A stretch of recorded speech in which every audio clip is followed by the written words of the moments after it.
வந்து ஓரளவு காரம் அதிகமாக இருந்தால் தான் ரொம்பவே பிடிக்கும். இன்னும் கொஞ்சம் வந்துட்டு மிளகாத்தூள் போடுவோம். அதனால் வந்துட்டு இந்த மிளகாவும் அந்த மிளகாத்தூள் வந்துட்டு ஈவன் ஆகிக்கும். காரம் ஓரளவுக்கு நம்ம எதிர்பார்க்குற அளவுக்கு வந்துடும்.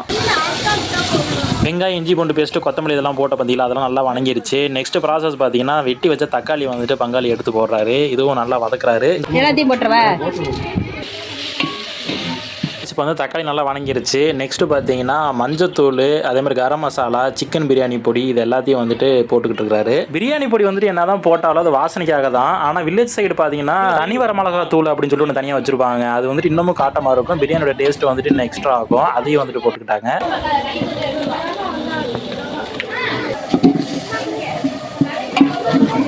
நம்ம எப்போது நார்மலாக என்ன ப்ராசஸ் பண்ணுறோமோ அதான் பண்ணிக்கிட்டு இருந்தாங்க. பட் டிஃப்ரெண்ட்டாக வந்துட்டு தயிர் ஊற்றுறாங்க. ஏன்னா தயிர் ஊற்றினா வந்துட்டு பிரியாணி இன்னும் டேஸ்ட் அதிகமாக இருக்குமா? ஃபஸ்ட் டைம் நான் இங்கே தாங்க பார்க்குறேன். தயிர் ஊற்றி கிண்டி விட்டோன்னே பார்த்தீங்கன்னா நம்ம பிரியாணிக்காக வெட்டி வச்சுருந்தோம் பார்த்தீங்கன்னா பெரிய பெரிய சிக்கன் பீசஸ் அதெல்லாம் போட்டு அதையும் சேர்த்துக்கிட்டு ஆரம்பிச்சிட்டாங்க.